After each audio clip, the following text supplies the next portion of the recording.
It's hard for me to believe that Steven Spielberg's movie Raiders of the Lost Ark is now 42 years old. In just a couple of weeks, the 5th installment of the Indiana Jones franchise will be released in movie theaters, Indiana Jones and the Dial of Destiny. But of course, my favorite Indiana Jones movie is the first one. And one of my favorite scenes in that movie was actually toward the beginning of the film. A couple of Army intelligence agents approached Dr. Jones, who's a professor of archaeology, to seek his help in figuring out what the Nazis are up to in Egypt. And Professor Jones figures out that they're after the Ark of the Covenant, the golden box, the Ark, built at the time of Moses that housed the tablets of the Ten Commandments. The agents ask him why they would want such a relic. And Indiana Jones pulls an illustrated Bible from his bookcase, and he opens it up right to a page showing the Ark of the Covenant with lightning bolts shooting out and scattering and destroying the enemies of the Israelites. Now, I know what you're thinking. When I said my favorite scene in the movie, you were probably thinking about the time the Ark in the movie did in fact shoot out lightning bolts and melted the faces of the Nazis. Or maybe you were thinking about any of the spectacular fight scenes, or maybe the time when Indiana Jones looks down into a cave and he sees snakes, the only thing that frightens him. But hey, I'm a rabbi, so when the hero pulls the Bible off the shelf, that's exciting to me. Anyway, as a rabbi, I wondered about that illustration, naturally. Which verse in the Bible was it illustrating? There are several passages in the book of Joshua or Samuel where the ark seems to be used in battle, so it could have been illustrating one of those chapters.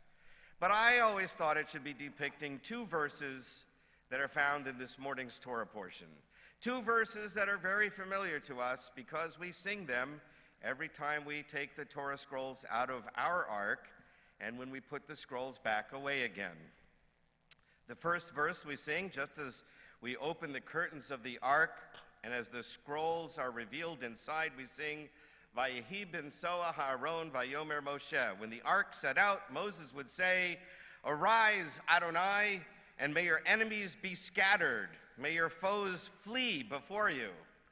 Now that sentence perfectly describes the illustration in Indiana Jones' Bible. The second verse we recite when we put the scrolls away, as we just did. And it begins, Uvnecha Yomar. Usually we just sing those first two words of the verse. The translation of the entire verse is something like, when the ark halted, Moses would say, Return, Adonai, you who are Israel's tens of thousands. In other words, God, you are worth tens of thousands of soldiers in battle for us. These two verses appear, as I said, in this week's Torah portion. And you can see them on page 826 in the Eitz Chaim Chumashim. And if you want to take a look, you will see something very unusual on page 826. If you open that page, you'll see where these verses are printed in the book.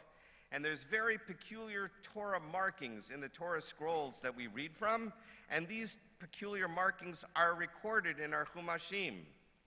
On verses of chapter 10 of Numbers, verses 35 and 36, you'll notice, if you're looking at that page, that there are two upside down and backwards Hebrew letters, one before verse 35 and one at the end of verse 36.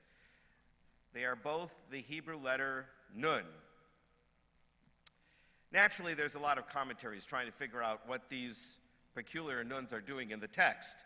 Torah scribes have to copy all kinds of unusual markings in the handwritten Torah text.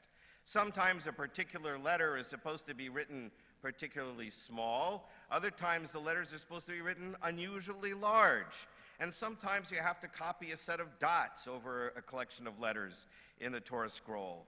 Each of these strange idiosyncrasies are part of the scribal art of duplicating the text precisely as it has been transmitted for thousands of years. And they need to copy these two upside-down backwards nuns as part of that scribal art. So why are these nun letters there? I'll tell you. We don't really know. The Talmud suggests a couple of interesting possibilities. Modern Bible scholars believe that the nuns are likely what they look like to us as modern English readers, a form of brackets. The nuns block off or bracket these two sentences, and that indicates that there's something very unusual about these two sentences.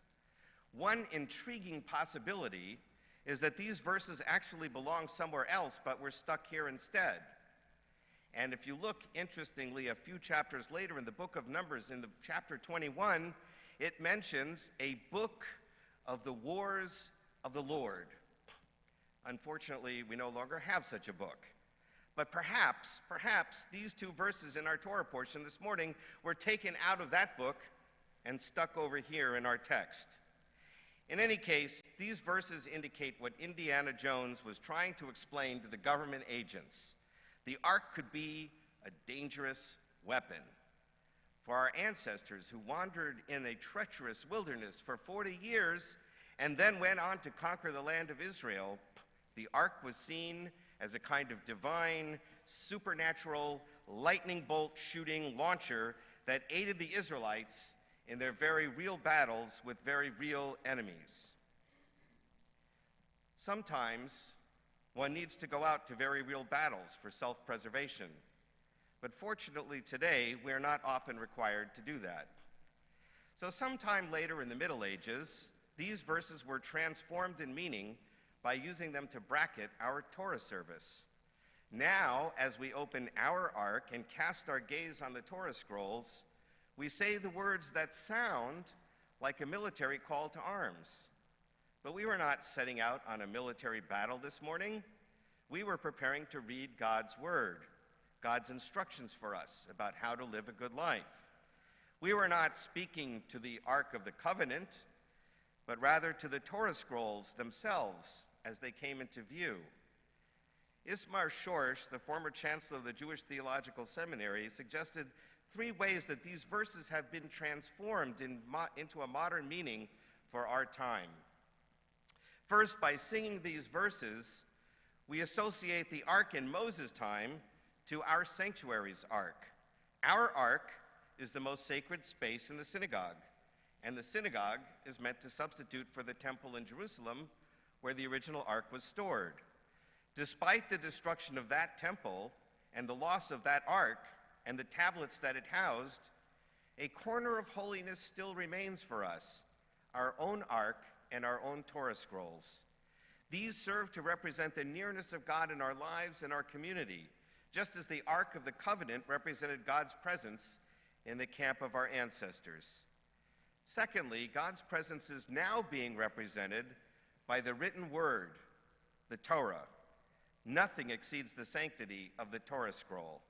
To remove it from the ark and then read it publicly reenacts the initial experience of the revelation at Sinai and underscores the essence of Judaism as a relationship to a book, to an idea, to a vision, to an inspiration, and to divine wisdom.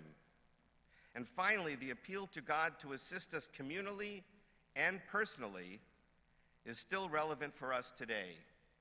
The wilderness of the biblical narrative becomes a metaphor for the journey of life itself, with all its bewildering, unpredictable, and precarious qualities. We seek God's protection from these modern hazards, as our ancestors did from their enemies. And therefore, as the Torah scroll passes through the congregation, we are stirred by the sensation of eternity.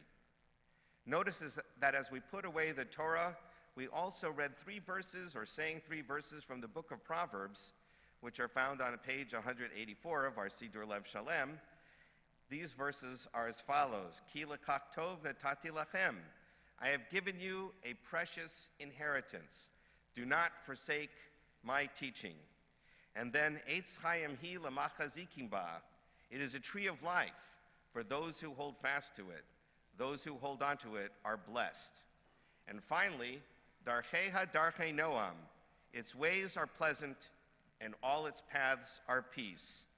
What was once a call to arms has now been transformed into a path toward life and peace. Significantly, we conclude this section of our prayers as we put our Torah scrolls away and the curtain of the ark closes with the second to last verse from the book of Lamentations, the book that describes the horrible destruction of the temple in Jerusalem by the Babylonians. Hashivenu Adonai Elecha, return us toward you, Adonai, and we will return to you. Renew our days as days of old. My teacher, Benjamin Siegel, captured this transformation of the meaning of these two verses between the nuns this way. These verses once indicated the opening and close of battle. As with all wars, one does not really want to think about the content in between at all. The same verses now highlight the centrality of Torah and God's resting among us. These two verses have been repurposed, and for the better. However necessary war might be sometimes, it is to the credit of our tradition that it has raised the symbols of war to a higher purpose and a nobler dream. Now, we ask God's presence among us by means of the Torah scrolls, not a supernatural war machine in the shape of an ark. And instead of going out to a military battle, we seek God's presence by inspiring us to live our lives by the ideals presented in our sacred tradition. Behold, I have given you a precious inheritance. Do not forsake my teaching.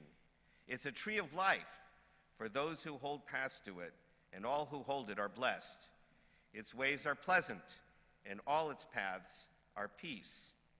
Return us toward you, Adonai, and we will return to you. Renew our days as of old. Shabbat Shalom.